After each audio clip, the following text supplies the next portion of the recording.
Lukas pasal 9 ayat 57-58 berkata begini. Ketika Yesus dan murid-muridnya melanjutkan perjalanan mereka, berkatalah seorang di tengah jalan kepada Yesus, "Aku akan mengikut engkau kemana saja engkau pergi."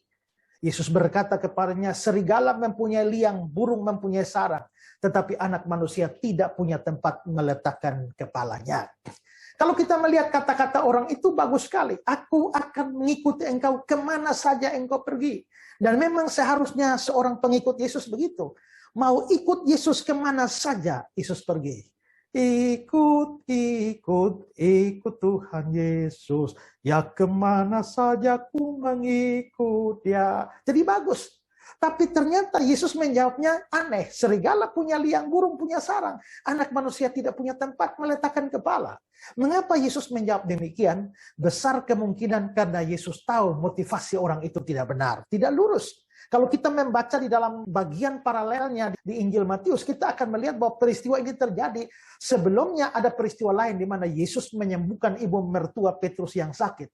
Dan besar kemungkinan orang ini yang adalah seorang ahli Taurat tahu peristiwa itu. Dan bisa juga dia sudah tahu dengan berbagai macam mujizat yang Yesus buat. Dan karenanya dia mau ikut Yesus. Bayangkan dia berpikir kalau orang seperti Yesus yang mana dia bisa menyembuhkan segala penyakit, bahkan orang mati pun dia bangkitkan. Juga kalau ada orang lapar dia bisa menciptakan mujizat 5 roti dan 2 ikan cukup untuk ribuan orang. Kalau ada badai dia bisa tenangkan. Bayangkan kalau dia menjadi murid dari orang seperti ini. Betapa hidupnya akan nyaman, betapa hidupnya akan betul-betul aman. Yesus tahu motivasinya tidak benar.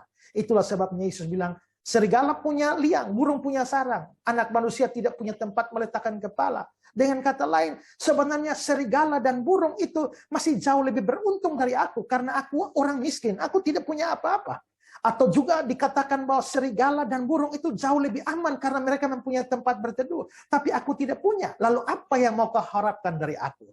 Nah, di sini kita bisa lihat Yesus tidak senang orang ikut dia. Dia hanya senang kalau orang ikut dia dengan motivasi yang benar. Ada banyak orang yang ikut Yesus, mau ikut Yesus, tapi motivasinya keliru, hanya mencari keuntungan-keuntungan material untuk diri dan untuk hidup di sini saja. Disinilah kita belajar untuk melihat motivasi kita. Yesus tidak menginginkan kita ikut dia dengan motivasi yang tidak benar. Karena itu semua orang yang mau ikut Yesus atau yang sedang ikut Yesus, periksa diri kita, kalau ada motivasi yang salah, buanglah. Dan marilah kita ikut Yesus dengan sungguh-sungguh, dengan tulus hati, tanpa motivasi yang miring. Tuhan memberkati.